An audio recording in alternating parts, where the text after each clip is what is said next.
आज Doubtnut app download करें। Doubtnut पर अपने सभी गणित, रसायन विज्ञान, भौतिक विज्ञान और जीव विज्ञान के डाउट्स का करो सफाया। बस प्रश्न की फोटो खींचो, एक ही प्रश्न को क्रॉप करो और तुरंत वीडियो सोल्यूशन पाओ। अभी डाउनलोड करें। क्वेश्चन हमारे पास है कि चांदी की केशनली को जल में खड़ा करने पर जल तल के ऊपर चढ़ेगा या नीचे उतरेगा, ये क्वेश्चन पे पूछा जा रहा है। ठीक है, तो हमारे लिए चांदी क्या हुआ, एक ठोस हुआ और जल द्रव का। तो ठोस और जल का जब युग्म एक साथ होता है तो हमें स्पर्श बिंदु पर कुछ तल या वक्र मिलते हैं स्पर्श रेखा के साथ। ठीक है, तो इसके द्वारा हम बता पाएंगे कि कोई जल का तल है वो ऊपर चढ़ता है या नीचे चढ़ता है, वो स्पर्श कोण पर निर्भर करेगा।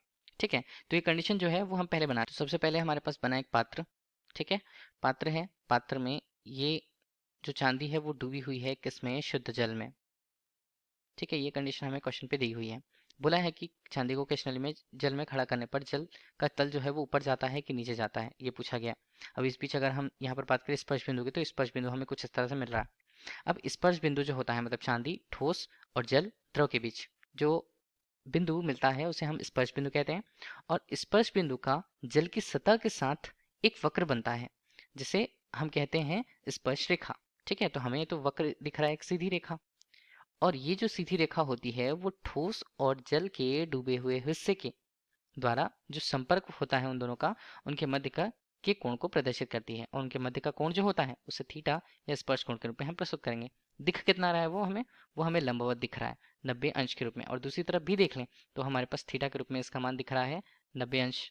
ठीक है, इधर कुछ टर्म्स हम देखेंगे कि द्रव की स्वतंत्र जो सतह हमें दिख रही है उसकी जो वक्रता है वो किस पर निर्भर करती है, ससंजक बल और आसंजक बल पर। देखिए दो बल हम यहाँ पर समझा देते हैं, एक आसंजक बल होता है, एक ससंजक बल। देखिए एक ही पदार्थ के अणुओं के मध्य लगने वाला बल जो होगा वो उससे ससंजक बल हम कहेंगे। ठीक है, ससंजक बल को हम कोहेसिव फोर्स भी कहते हैं, तो इसे कोहेसिव फोर्स बोलेंगे तो एफ सी के रूप में प्रस्तुत करेंगे। और दूसरा है आसंजक बल। आसंजक बल क्या होता है, तो विभिन्न पदार्थ के अणुओं के मध्य लगने वाले आकर्षण बल को हम आसंजक बल कहेंगे। जैसे एडहेसिव यहाँ पर बल भी कहा जाता है, एडहेसिव फोर्स भी कहा जाता है, तो उसे एफ ए के रूप में हमने प्रस्तुत करा। अब इन बल का मान इन दोनों के कंपैरेटिव अगर हम देखें तो मान जो है वेरी करेंगे, तो उसके हिसाब से हम वक्रता को जान पाते हैं। ठीक है, तो पहला अगर हमारे पास ये होता है कि अगर आसंजक बल का मान मतलब एफ ए का मान ठोस और द्रव के युग्म के मध्य क्या होता है, अगर ससंजक बल के मान से ज्यादा हो। ठीक है, तो हमने कह दिया कि ससंजक बल का मान यहाँ पर कम है आसंजक बल की अपेक्षा, तो यहाँ पर जो वक्र बनता है, ठीक है, वक्र किस टाइप का होगा, वक्र होगा अवतल टाइप का या अवतल प्रकार का। और अवतल प्रकार हमें कैसे मिलेगा, अवतल प्रकार देखिए किस तरह से होता है। अगर हमने ये संपर्क की बात करी है, ये हमने किसी संपर्क पृष्ठ की बात करी है, ठीक है, और उसके साथ द्रव अवतल बनाता है, कैसे बनता है, ये कुछ इस तरह से ऐसे बनता है। ठीक है, तो ये संपर्क सतह हमें कुछ इस तरह से मिली, ये ठोस बना, ये द्रव है और उसके साथ जो कोण बना रहा है वो। ठीक है, अगर कोण बनाता है तो इस बीच अगर हम ठोस के लिए उसके हिस्से से देखें और द्रव के अंदर का हिस्सा, तो ये हमारे पास होता है थीटा स्पर्श कोण का मान। ठीक है, स्पर्श कोण का मान क्या है, न्यून कोण है, मतलब थीटा का मान हम कह सकते हैं कि ये 90 अंश से कम है। जब भी 90 अंश से कम की स्थिति आती है तो कह सकते हैं कि जो द्रव होता है वो ठोस को भिगा सकता है। ठीक है, ये स्पर्श कोण की स्थिति। अब दूसरी कंडीशन हमारे पास ये होती है कि अगर आसंजक बल का मान एफ ए का मान कम हो ससंजक बल की अपेक्षा, तो ये क्या होता है, वक्र जो हमें मिलेगा, वक्र मिलेगा उत्तल प्रकार का। उत्तल प्रकार का हम कैसे समझा, एक ठोस और वो बनेगा कैसे, वक्र जो है कुछ इस तरह से बनता है। ठीक है, और ये अंदर का पूरा हिस्सा, अंदर जितना ठोस है, अंदर जितना द्रव है और ठोस के साथ संपर्क में है।